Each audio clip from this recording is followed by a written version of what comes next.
Oi, pessoal, sejam bem-vindas, bem-vindos e bem-vindes ao nosso programa.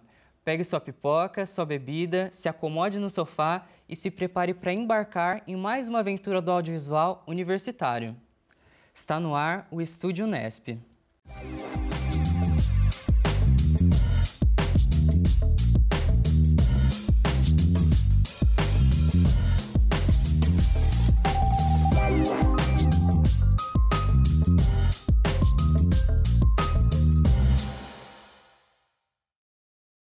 No episódio de hoje, iremos falar sobre o empreendedorismo e suas desigualdades com um documentário de Felipe Lopes, formado em Relações Públicas e que dirigiu e roteirizou O Escurecimento, a obra que iremos apresentar hoje.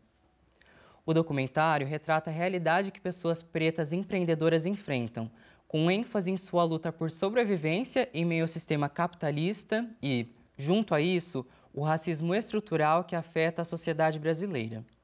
A obra de Felipe tem como objetivo dar voz aos empreendedores pretos do interior paulista, com uma conversa descontraída que revela a trajetória das pessoas entrevistadas, seus sonhos, seus objetivos e seus obstáculos.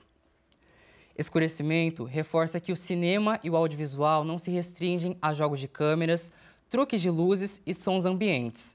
São também uma ferramenta política que transmitem ideias, cria um discurso e tem o poder de transformar a sociedade. Então se preparem para ser transformados com essa obra e se escurecer. E não perca no próximo bloco a entrevista com o idealizador do Escurecimento e a sua equipe.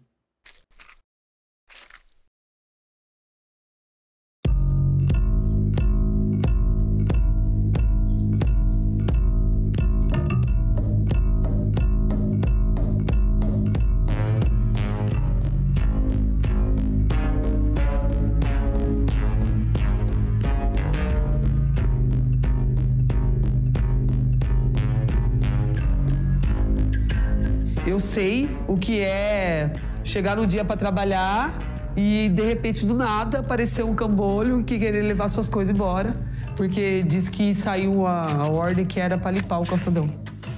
Porque desde que o mundo é mundo, as pessoas pobres, elas empreendem, né, de alguma forma. A periferia, ela tem empreendimentos incríveis, que não tem investimento. E sabe que a gente tem uma prioridade de fortalecimento entre nós, que a gente junto é muito mais forte. Então, assim, hoje eu consegui, mas será que amanhã vai acontecer alguma coisa?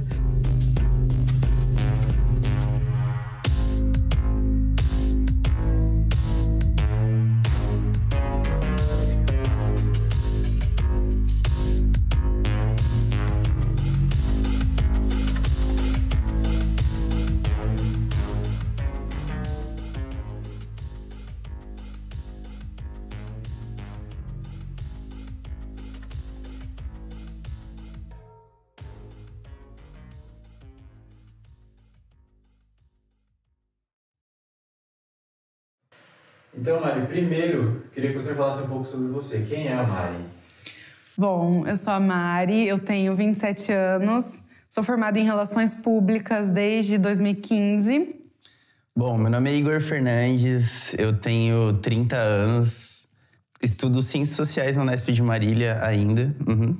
Tive que parar a faculdade para voltar para Bauru para trabalhar, como vários dos nossos, por conta de falta de permanência estudantil.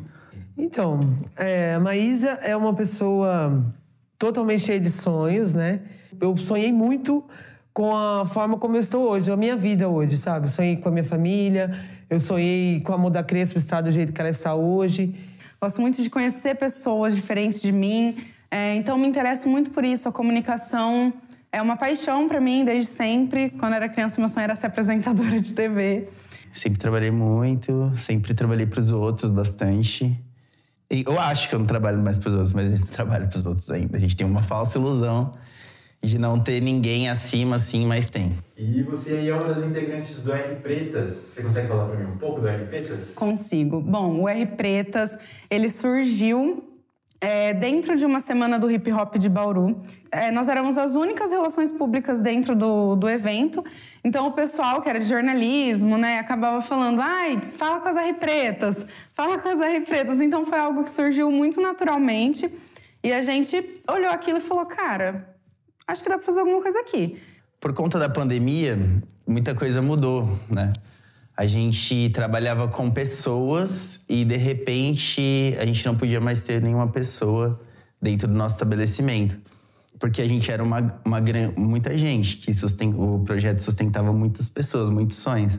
E cada um teve que se virar aí do seu jeito, da forma que conseguiu. A gente questionou um evento, em 2019 a gente questionou o fato do tema do ano ser diversidade e só ter 2 pessoas negras no evento. E eles disseram que era pela falta de profissionais no mercado. A gente perguntou no Twitter onde estavam os profissionais de RPs negros. E no mesmo dia, assim, em 2 dias, a gente conseguiu 300 nomes de relações públicas do Brasil todo. Entender o momento tá fazendo a gente sobreviver. Só isso. Ela não começou tipo assim, não foi fácil, né? Começar a Moda Crespa, trazer ela até aqui hoje, você entendeu? Então, juntou todas as coisas que eu almejava e principalmente a qualidade de vida que eu queria ter, né? Que hoje, apesar da gente ter uma quantidade de pessoas que depende de dispor da sua mão de obra para alguém, a gente sabe que as pessoas que fazem isso não têm uma qualidade de vida, não têm muita escolha, né? E eu fiz muito isso. Eu tive muito que trabalhar para outras pessoas, mas eu sempre foquei muito nas coisas que realmente eu queria, você entendeu? E até que chegou um certo ponto que eu pude sair fora dessa questão capitalista que o nosso sistema faz, né? E poder viver do meu sonho, que é a Moda Crespa. E você acha que lá no começo, começou por uma oportunidade ou uma necessidade? Olha, desde a faculdade, eu me questionava muito a minha posição de relações públicas dentro desse mercado tão elitizado, que é o da área das RPs, né? Acima de tudo, foi a necessidade. Sempre a necessidade, né? A gente começou lá em Marília, com uma sociedade meio estranha. Os caras injetaram um dinheiro, daí a gente tirou um dinheiro e de repente eles falaram assim, vocês estão mandados embora. Tipo, oi? Como assim? E eu também nunca quis trabalhar para alguém que fosse contra os meus princípios, né? Enquanto uma mulher negra, pobre. E foi isso. Eu não conseguia chegar no horário, no serviço. Comecei a chegar atrasada. O corpo já estava falando assim, Maísa, já deu para você. E aí eu vi a necessidade, juntei com a oportunidade e Zé Filim. Foi isso que aconteceu. Abandonei, deixei Marília, voltei para Bauru. E a gente começou aqui, comecei a entregar no iFood, entreguei uns 2 meses. A gente começou com uns 500, 400. A gente sabe que os lojistas ali não gostam da gente, né? De certa forma, todo mundo precisa de arte, todo mundo precisa de cultura, mas a burguesia, quando quer transparecer, ela quer esconder essas verdades, essas realidades que a nossa cidade tem e muitas outras cidades, né? Tanto que a nossa cidade, eu acho que é uma das poucas que tem a lei do artesão, que garante que o artesão fique lá. Então, assim, hoje eu consegui, mas será que amanhã vai acontecer alguma coisa? Porque a gente sabe, eu sei o que é chegar no dia para trabalhar e, de repente, do nada, aparecer um cambolho que querer levar suas coisas embora, porque diz que saiu a ordem que era para limpar o calçadão. E quando eu falo para você, empreendedor, você se considera um? O que você acha? Acho que sim, com certeza sim. Mas é importante aí a gente entender o que é ser empreendedor, né? De uma ação de transformar cargos CLTs em MEIs. Foi uma simples jogada governamental e patronal que fez com que a gente parasse de ter os nossos direitos garantidos para a gente começar a empreender, começar a ganhar mais dinheiro, a começar a ter liberdade de horário. Ter de onde tirar uma renda que não seja trabalhando para alguém. E é assim, você mesmo gerar o seu sustento. Acho que empreendedorismo para mim é isso. Olha, eu tenho minhas controvérsias com o nome empreendedorismo, com a forma de se falar do empreendedorismo. Porque desde que o mundo é mundo, as pessoas pobres, elas empreendem, né? De alguma forma. A periferia, ela tem empreendimentos incríveis, que não tem investimento. Dando essa tal liberdade para o trabalhador de empreender, de fazer a sua flexibilidade de horário. Só que ninguém fala que é 13 horas de trabalho, né? Todo dia, domingo a domingo, 13 horinhas, ninguém fala. Aí tá bom.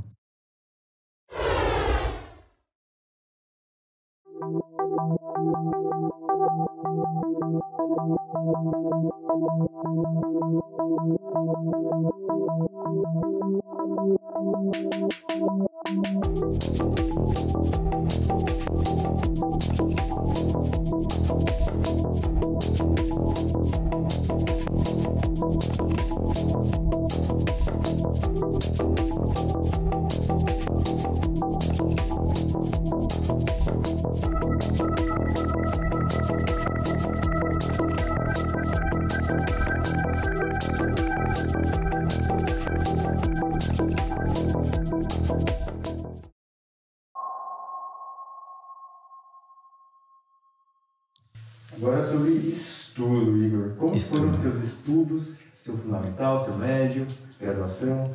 Eu tive uma boa instrução, assim. Mas não uma instrução sobre negócio. Isso não influenciou meu negócio, não. Eu tive que me refazer, assim. Total. O meu problema maior da escola sempre foi falar demais, sempre. Eu me senti um pouco atrás, sabe?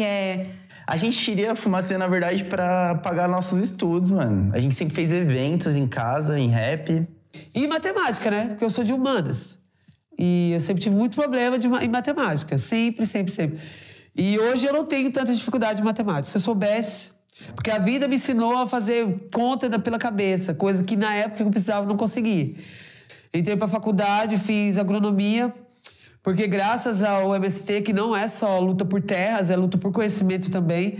Eu sou filha de assentados, então possibilitou que eu entrasse para a universidade. Eu fiz 3 anos de agronomia pela MST, fiz na UFSCar, incompleto. E assim, eu cheguei numa situação que eu me cobrava muito algumas realizações minhas pessoais. Por exemplo, tirar minha carta, comprar meu carro, cuidar dos meus dentes, que não era assim, né? Agora eu tô conseguindo fazer o tratamento. Então, assim, são coisas pessoais que se eu tivesse permanecido na faculdade, eu ia demorar um pouco mais. E aí eu não voltei pro curso. E eu pretendo voltar. Eu quero fazer artes plásticas, eu quero botar no papel o que a Moda Crespa é hoje. Tipo, chegar na universidade e falar, tá aqui, ó, meu diploma. O campo da universidade eu amo, sabe? Amo demais estudar, conhecer, aprender. É uma das coisas boas da universidade pública, que eu considero. Essa parte de você vivenciar mesmo, experimentar o que você é, o que você gosta, aptidões e tudo mais. Onde que você e as meninas, vocês aprenderam a gerir o R Pretas, a empreender mesmo? Na unha. Eu aprendi fazendo. Eu não sabia vender, eu não sabia atender, eu tinha medo e tal, mas eu tinha que fazer aquilo. Constante aprendizado. Nunca para. Todos os dias é uma coisa nova, porque todos os dias muda. Não tenho tempo de parar para estudar para fazer isso. Eu tenho que aprender fazendo. E a Paula, a gerente na época, ela sempre falava isso para mim. Minha pérola negra, não vai ter tempo, vai ter que fazer isso junto.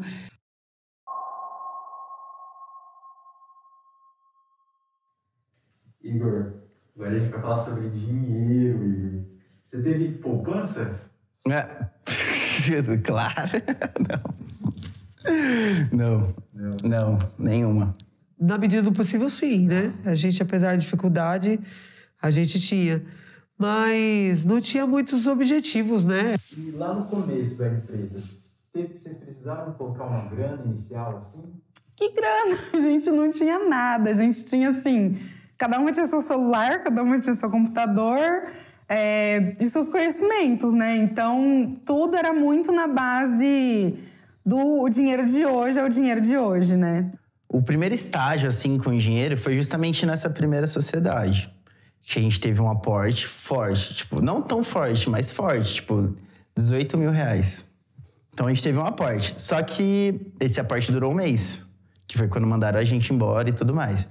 Depois disso, eu não aceitei mais nenhum aporte e fui na raça mesmo e na coragem. Então... E não teve nenhum outro aporte? Como que foi pra continuar aí? Foi trampando, 2 trampos. Tipo, entregava, investia. A gente tentou fazer tudo que a gente conseguiu sozinha, assim, de certo modo. Então, identidade visual, tinha um amigo, tinha alguém que ajudava a gente, fazia foto pra gente... Foca no seu objetivo. Use essa coisa ruim que você está passando agora como aprendizado. E foi o que eu fiz. Tanto que quando eu decidi sair, eles não queriam me mandar embora. E aí me deram férias. Queriam me mandar para outra empresa. Lembra, amor? queriam me mandar para ir a outra empresa. Eles perguntaram para mim o que eu queria. Se eu queria ir para outra loja, se eu queria as minhas férias. O que eu fiz? Pedi minhas férias. Peguei meu dinheiro, parte das minhas férias, investi na Moda Crespo, que tá até hoje. E você precisou alguma vez, assim, ir em banco, pedir algum tipo de empréstimo? Ah, eu tentei, mas os caras são muito burocráticos, velho. Tipo, já começa entrando lá. Quando eu entro no banco, os outros já não me atendem igual. Eu já fico bravo, já quero brigar no banco.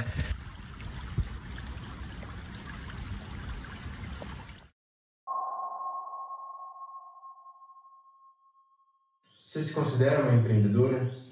Hoje sim. Hoje, empresária. Igor, você tinha falado que você se considera um empreendedor. Como que é ser empreendedor?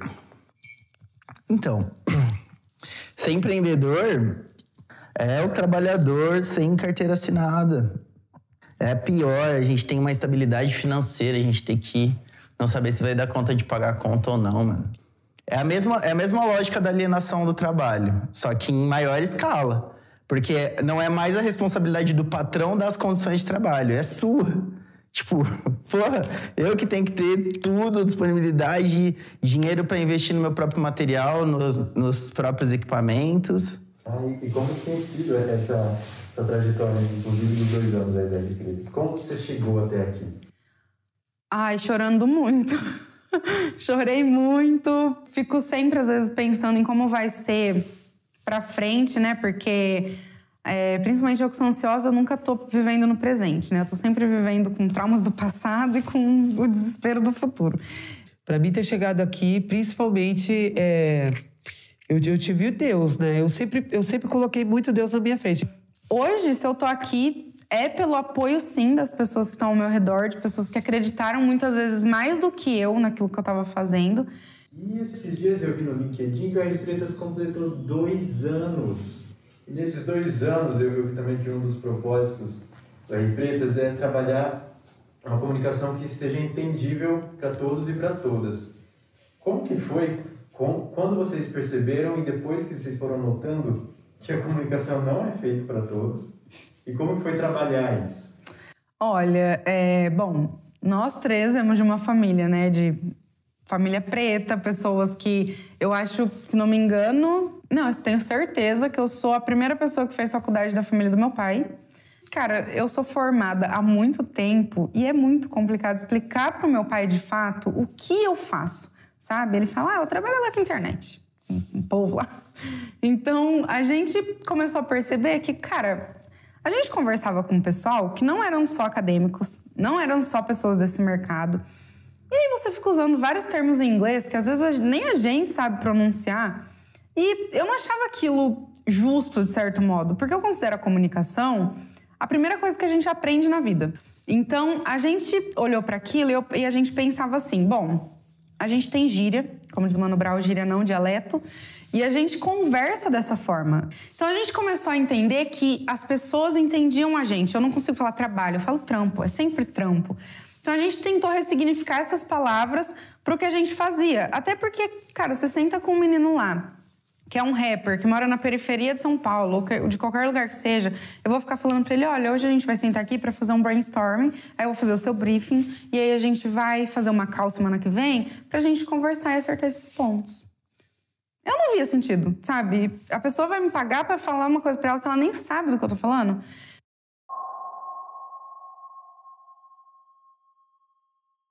E se eu for perguntar agora pra você, das pessoas que te apoiam e que te incentivam, tanto financeiramente como psicologicamente nessa trajetória aí, você consegue falar um pouco sobre isso? Consigo. Bom, minha família já me mandou embora faz um tempo já. Não são essas pessoas que fazem a minha base, minha rede, né? Antes de me sair de casa, eu preciso ter um respaldo para poder deixar a Zaira. Em primeiro lugar, claro, o meu companheiro está comigo em todas. Primeiramente, a minha família, eles demoraram muito tempo para aceitar. Só que quando eles viram que era possível aquilo dar certo, eles me apoiaram desde então, apesar de todas as dificuldades. Muitos amigos, meus amigos sempre me apoiaram muito. A gente tem hoje uma rede de apoio dentro de um grupo de RPs negros que é muito incrível. A gente sabe que a gente tem uma prioridade de fortalecimento entre nós, que a gente junto é muito mais forte.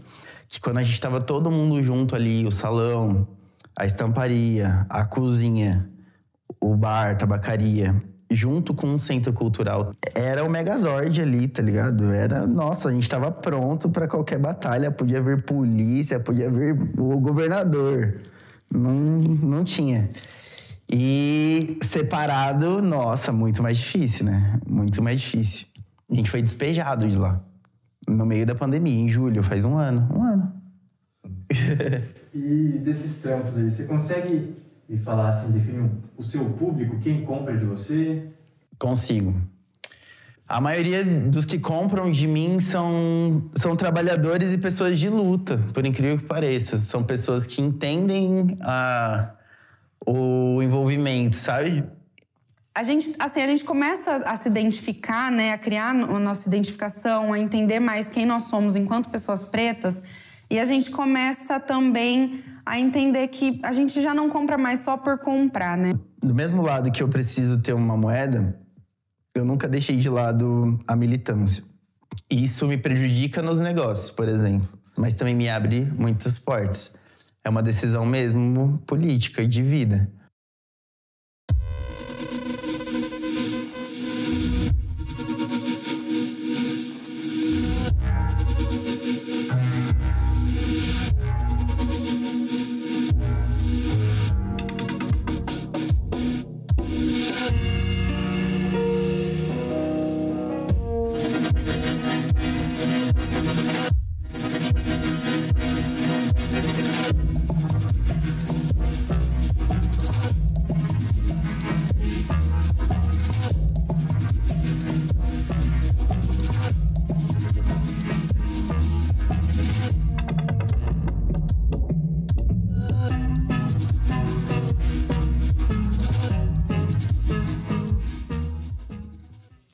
E a pandemia, Mari? Como tem sido para você e para a empresa?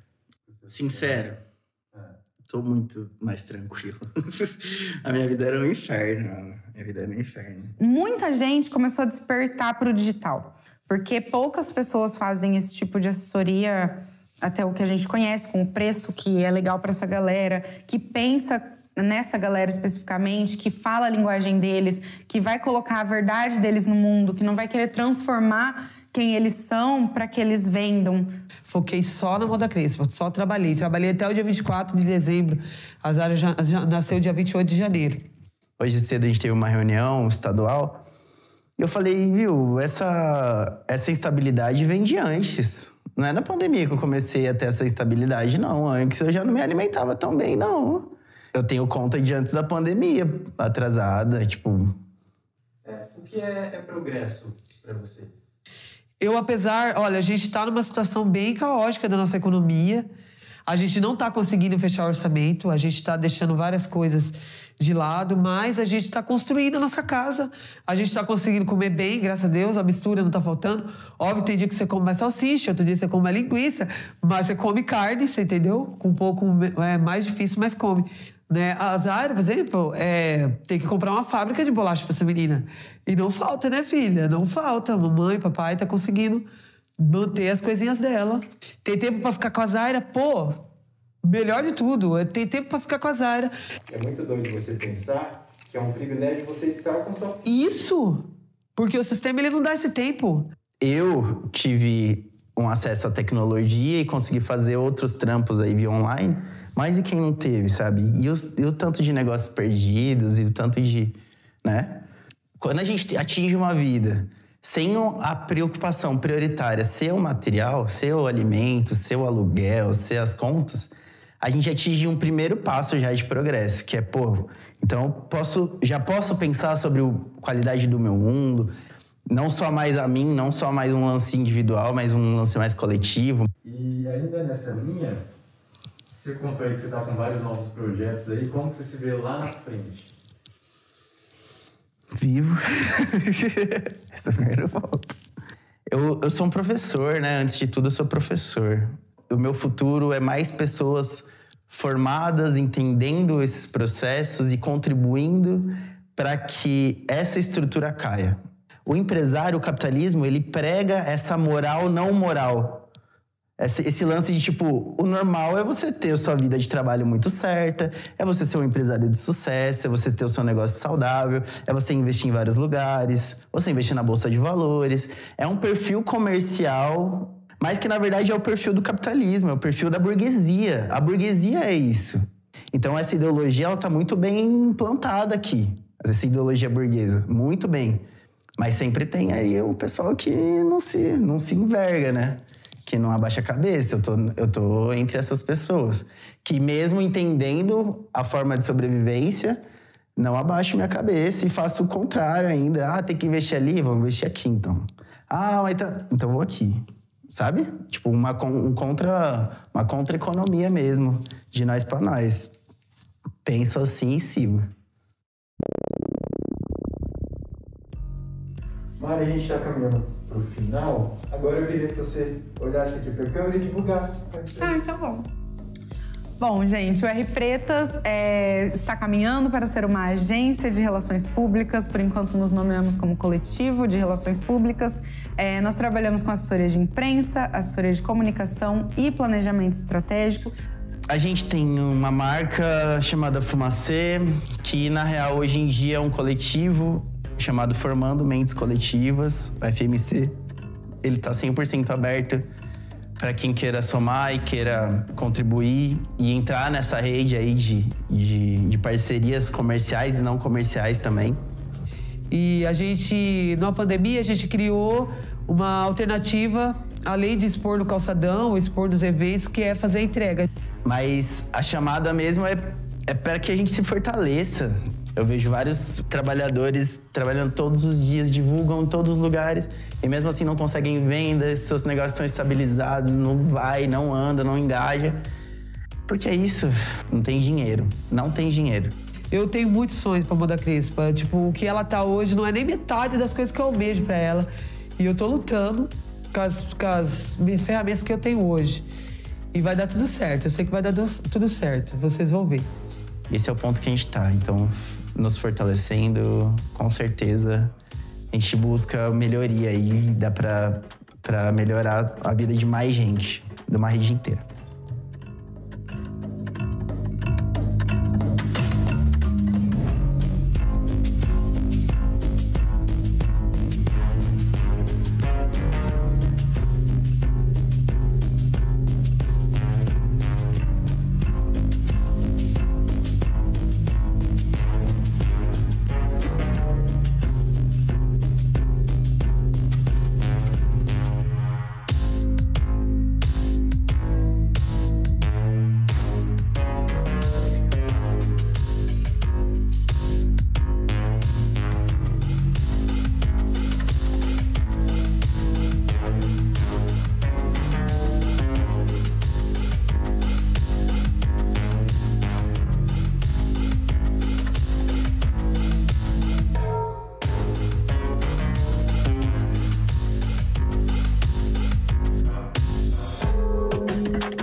Refletir sobre as questões sociais é uma das funções do audiovisual.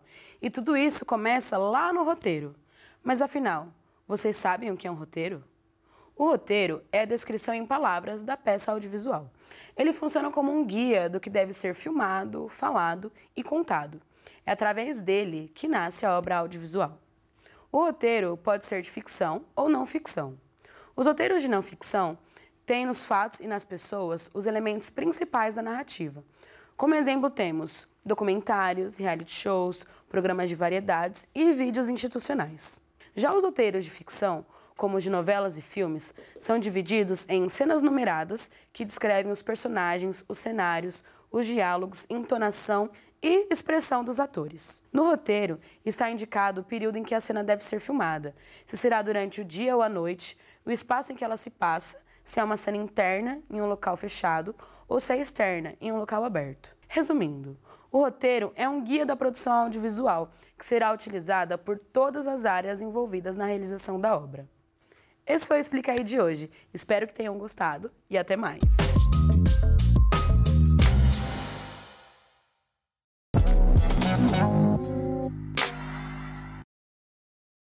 Estamos de volta com o Estúdio Unesp e agora vamos conhecer um pouco mais de todo o processo de criação e realização do documentário Escurecimento. Neste bloco temos a presença dele, que roteirizou, dirigiu e editou o documentário, Felipe Lopes. Oi, Fábio, tudo bem? Prazer. Tudo certo, Felipe, muito obrigado pela presença aqui. Eu que agradeço. E também está aqui com a gente ela que atuou como assistente de fotografia e de arte, Paula Shiatsuki Palma.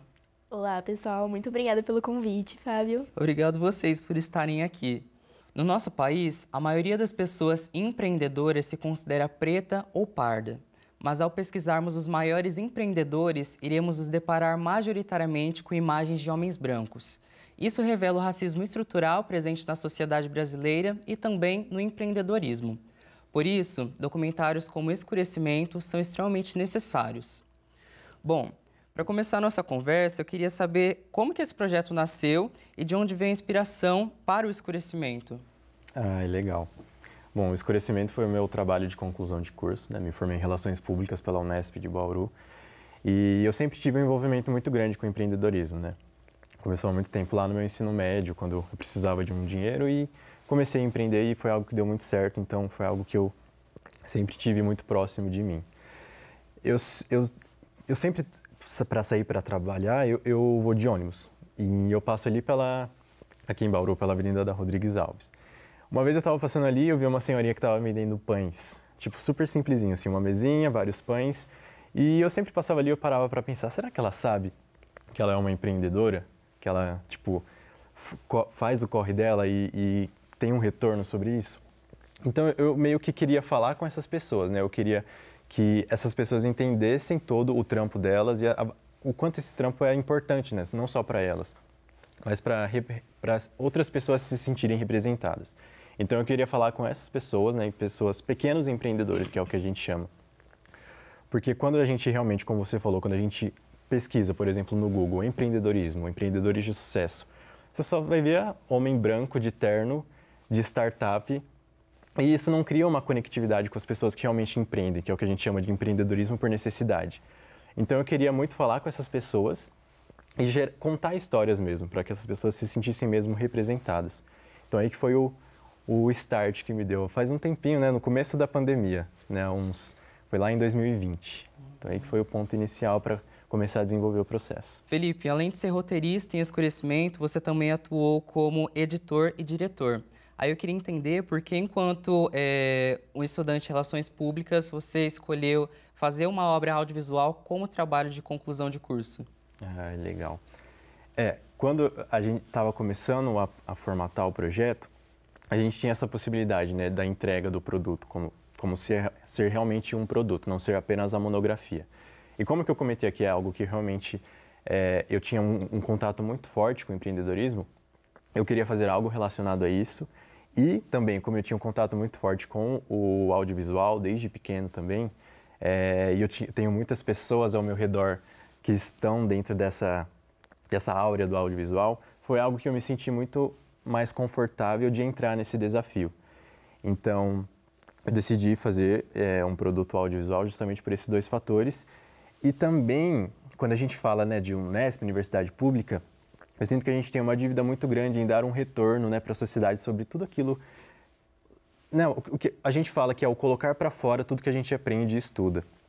Eu acho que um dos meus maiores objetivos era justamente gerar essa representatividade, esse sentimento de pertencimento. Eu sinto que fez bastante sentido criar um produto audiovisual, contar histórias dessas pessoas que não se acham, né, na internet, não se acham por aí e não se veem como empreendedoras. Então, acho que isso foi uma das minhas maiores, realmente, incentivos mesmo de entregar esse produto. Eu queria falar com gente preta, falar, sim, você é empreendedor. E eu acho que eu cumpri muito com esse objetivo. Com certeza. E assim como você coloca que quando a gente pesquisa na internet, a gente não acha muitas referências a respeito da temática, considerando o recorte racial, acho que o seu projeto cumpre um papel bastante importante historicamente para a gente. E dentro do projeto você contou com o apoio de diversos radialistas para a execução dele, e uma dessas pessoas foi a Paula. Eu queria saber, Paula, de que forma você colaborou com esse trabalho? Então, nesse trabalho eu colaborei em 3 áreas diferentes, que foi assistente de fotografia, assistente de arte e também meio que uma direção de fotografia mais voltada para as mídias sociais, assim. E foi bem legal fazer parte dessas 3 áreas, porque eu sinto que eu consegui alinhar bem as ideias do Felipe, que é o diretor. Ele já tinha tudo bem pronto na cabeça dele. E a gente conseguiu executar assim de uma maneira mais próxima e viável do que seria a realidade ideal para ele. Felipe, o documentário apresenta diversos dados, conceitos e referências teóricas. Em dado momento, você chega até a referenciar a Djamila Ribeiro. Aí eu queria saber como foi seu processo de trabalho, de pesquisa até a produção do roteiro. Eu brinco que foi muito escurecedor, né? Porque eu sempre tinha para mim, né, por ser um pardo, que eu era um menino pardo que nunca sofria os efeitos do racismo, né? E a partir do momento que a gente passa a estudar, né, entender como funciona toda essa estrutura, essa sutileza, a gente vai entender como que a gente é afetado e como que a gente é inserido mesmo dentro dessa sociedade, dentro dessa estrutura racial mesmo. Então, entender e fazer todos esses estudos, pegar todos esses dados, foi meio que um grande tapa assim na cara, mas ao mesmo tempo foi muito importante para o meu processo de reconhecimento. Então, eu realmente foquei nisso mesmo, em falas de pessoas que realmente tragam dentro dessa vertente mesmo, e dados para comprovar. Então, a gente trabalhou muito nisso, que era o nosso objetivo, né? Trazer uma monografia, uma parte textual que tivesse toda essa parte mais, realmente, com os dados, e trazer o pessoal que comprovasse isso na prática ali mesmo, contando sobre as trajetórias deles. Então foi isso mesmo, foi um grande descobrimento para mim. Pessoal, eu achei incrível o tema do documentário e fiquei extremamente encantado com a arte. Aí eu queria saber de você, Paula, como que foi o processo para criar a identidade visual do documentário e o que te inspirou? O processo da criação da arte foi bastante, assim, intenso, porque foi eu e a Ana Souza, né, que foi a diretora de arte. Inicialmente, a gente pensou em algo mais... uma estrutura meio teatral, assim, panos que podiam imitar cortinas, e a gente pensou em usar bastante cetim, assim, que é um tecido que dá uma textura, ele reflete, assim, e a gente pensou em usar cores mais escuras, assim. Mas depois, quando a gente começou a montar o cenário na prática, assim, para ver como ficaria, a gente começou a perceber que, como o tema que é racismo e empreendedorismo por sobrevivência, e a gente não queria que o cenário também trouxesse algo pesado para o produto. Então, a gente pensou em trazer cores, de repente, mais claras, assim. Então, a nossa paleta de cores principal ficou o bege, o verde e o branco. E o cetim ficou mais em uma sutileza, em alguns detalhes, como, por exemplo, em cima do sofá, assim. E a gente acabou mudando totalmente a textura principal, que foi mais pro algodão, assim, da cortina. E trouxe algo mais aconchegante, assim, tanto para os entrevistados quanto para a equipe, assim, para ficar algo bem familiar, assim. Bem íntimo, né, Valdes? Sim. E aí, como eu disse no início do bloco, o Felipe também editou o documentário. Eu queria saber como foi o processo de selecionar os trechos das entrevistas e fazer a montagem. Nossa, Fábio, foi muito difícil, muito difícil. Inicialmente, a minha ideia era trazer 5 entrevistados e desses 5 entrevistados fazer um produto final de 20 minutos. No final acabou que eu não consegui, né, nos dias mas trazer esses 2 entrevistados que não puderam comparecer. E eu fiquei só com 3. Mas mesmo apenas com 3, foi extremamente difícil tornar o produto final no período que eu queria, que no caso ele ficou com 10 minutos a mais, que foram agora 28 minutos, né, de documentário. Então foi bastante difícil, mas foi muito gratificante, assim, porque eu sinto que eu trouxe pessoas que realmente são pessoas muito boas, assim, no que fazem, que tem muita coisa para contar. Então, ao mesmo tempo que eu sinto que eu tirei partes que fariam muito sentido para o produto, eu acho que o que eu deixei, eu precisei ser muito conciso ali no qual era o meu objetivo final mesmo. Para chorar um pouquinho para tirar algumas partes, mas priorizar o objetivo real do documentário. No final ficou essas 3 pessoas, né, a Mari, o Igor e a Maísa, num produto aí de 28 minutos, com bastante conteúdo aí para compartilhar. E a edição depende muito da fotografia também. E a Paula ajudou nesse processo.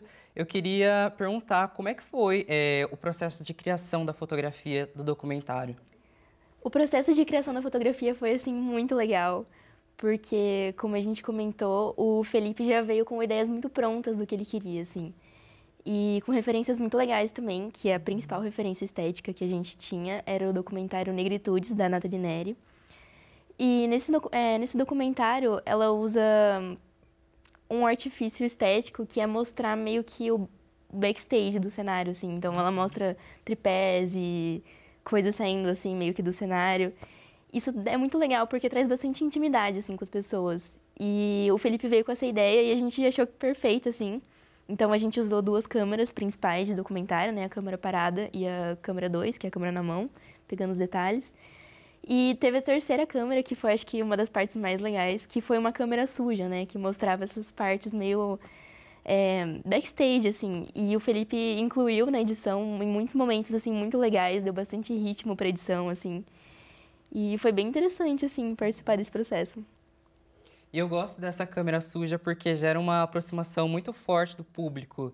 Ele se sente inteirado ali do que está rolando e se sente um pouco mais pertencente do processo mesmo de captação, de entrevistas dos convidados. Então, eu acho que isso funciona muito bem. E aí eu queria aproveitar isso para perguntar para vocês como é que foi gravar em um momento em que as medidas de restrições contra a Covid-19 estavam um pouco mais rígidas? Foi necessário muita adaptação? Como é que foi isso? Fábio, foi bastante complexo, mas eu sinto que a gente conseguiu se adaptar bem, porque foi feito na sala da minha casa, né? É uma sala até que grande, então acho que as maiores dificuldades, assim, foram em relação a ter uma diminuição da equipe, né? Eu não tinha tantas pessoas dentro da sala no momento da gravação quanto o que eu gostaria de ter.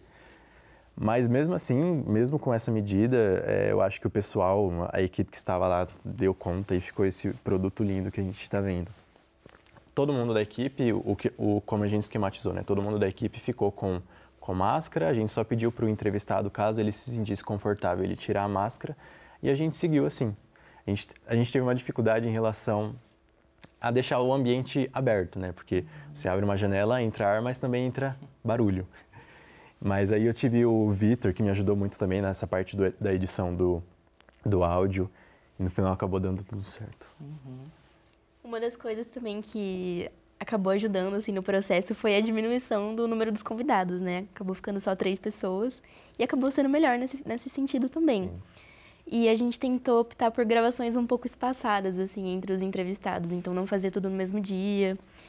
Uma questão que facilitou também é o fato da equipe inteira praticamente morar junto. Então, a gente já tomava nossos certos cuidados, assim. E as pessoas que não moravam na casa e não tinham tanta necessidade de estar lá, a gente optou por elas acompanharem a gravação à distância, como, por exemplo, a diretora de arte, que foi a Ana Souza, né? A gente deixou o cenário todo montado já, a iluminação certinha. só que ela não compareceu nos dias que os entrevistados vieram. Mas a gente ficou dando feedbacks para ela enquanto rolava ali a gravação. Uhum. E aí, Paula, eu queria que você contasse pra gente como foi a junção do olhar fotográfico com o olhar artístico para a realização do documentário. Eu acho que foi essencial ter participado das duas áreas ao mesmo tempo, assim, porque como o Felipe, ele já tinha todo esse planejamento de como seria, no sentido mais conteudista, assim, a gente conseguiu trazer mais pro sentido prático, assim, pra forma, porque a gente tem um pouco mais de experiência no audiovisual mesmo. Então foi bem interessante conseguir casar tanto as ideias dele com a arte e a foto e tentar fazer uma coisa bem uniforme que conseguisse cumprir com ser bem coerente assim com o que ele queria trazer para o produto. Uhum. E Felipe, dentro do processo de criação, a gente está sempre se doando e nos colocando de alguma forma ali no trabalho.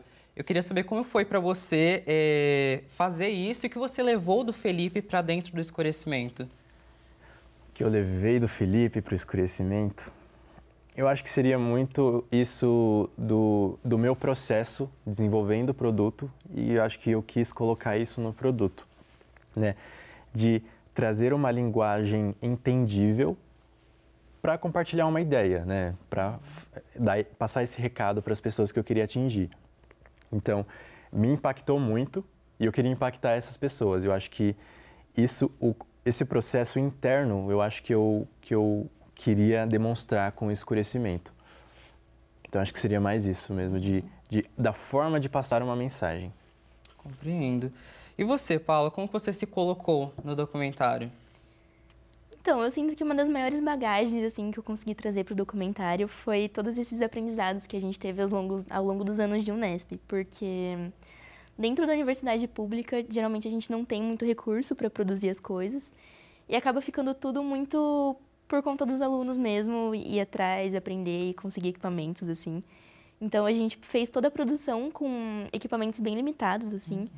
Tanto de iluminação, a gente tinha só 2 câmeras, uma delas foi emprestada. E eu sinto que essa bagagem, assim, de conseguir fazer as coisas no improviso com poucos recursos, mas sempre trazer resultados muito legais, assim, foi bem importante. Acho que tem tudo a ver com a história do documentário também, com o Felipe, que a gente conseguiu concretizar todas as ideias dele, assim, tecnicamente, e foi bem legal. Uhum. E aí a minha última pergunta é mais relacionada ao título da obra. Eu queria saber por que escurecimento e qual a importância de escurecer. Então, sobre o nome, foi um insight que eu tive, assim, muito do nada, assim, que foi mais no sentido da gente pensar sobre as palavras que a gente usa, né? Quando a gente fala que racismo é estrutural, são várias questões que estão no nosso dia a dia que geralmente a gente não percebe, né? Então, por exemplo, as famosas palavras que todo mundo conhece, ovelha negra, lista negra, mulato, denegrir. Então, eu queria mesmo trazer uma reflexão sobre quando a gente fala que a gente quer esclarecer algo, né?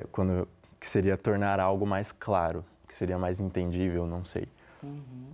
Mas eu queria mesmo fazer essa brincadeira com etimologia mesmo da palavra, para gerar essa reflexão mesmo, né, sobre quais as palavras que a gente está usando no dia a dia e quais outras palavras a gente pode usar para substituir, né? Acho que faz muito sentido a gente ter essas reflexões. E além disso, eu acho que teve esse sentido mais etimológico mesmo, mas também falar um pouco sobre a discussão central, né, do espaço empreendedor, ser um espaço que a gente, de novo falando de pesquisando, né, na internet, que é onde a maioria das pessoas procura suas referências. Eu vou lá e digito empreendedorismo e eu, preto, vejo um monte de gente branca, não é algo muito que gere identificação. Então, seria mais esse objetivo mesmo de escurecer esse espaço, de ocupar esse espaço com pessoas pretas mesmo. Escurecer o empreendedorismo, que seria o afroempreendedorismo. Com certeza. E quanto mais a gente tornar preto, melhor, né?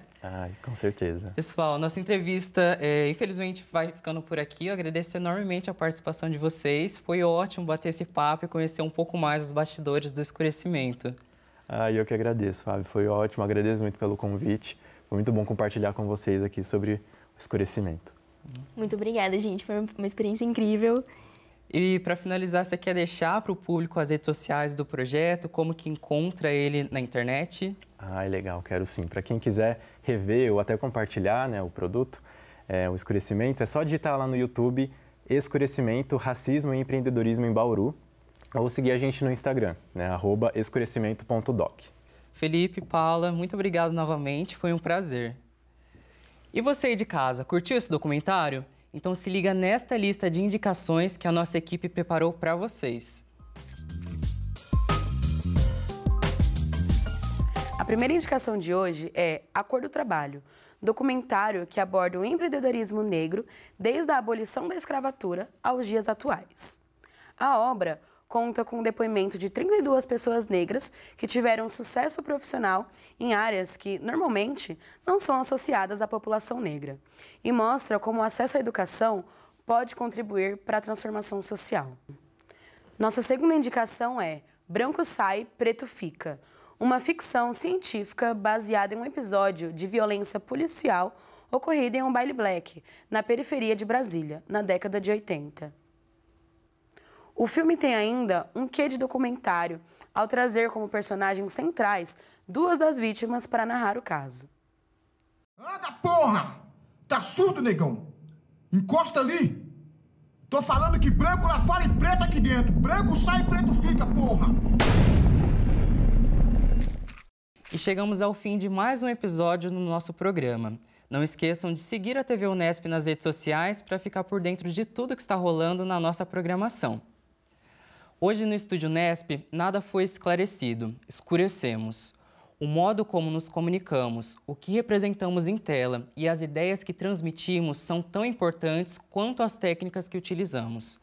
Ao produzir um produto audiovisual, temos responsabilidade social e é dever de todas as pessoas envolvidas nesse processo ter consciência do seu discurso. Eu espero por vocês no próximo programa e até mais.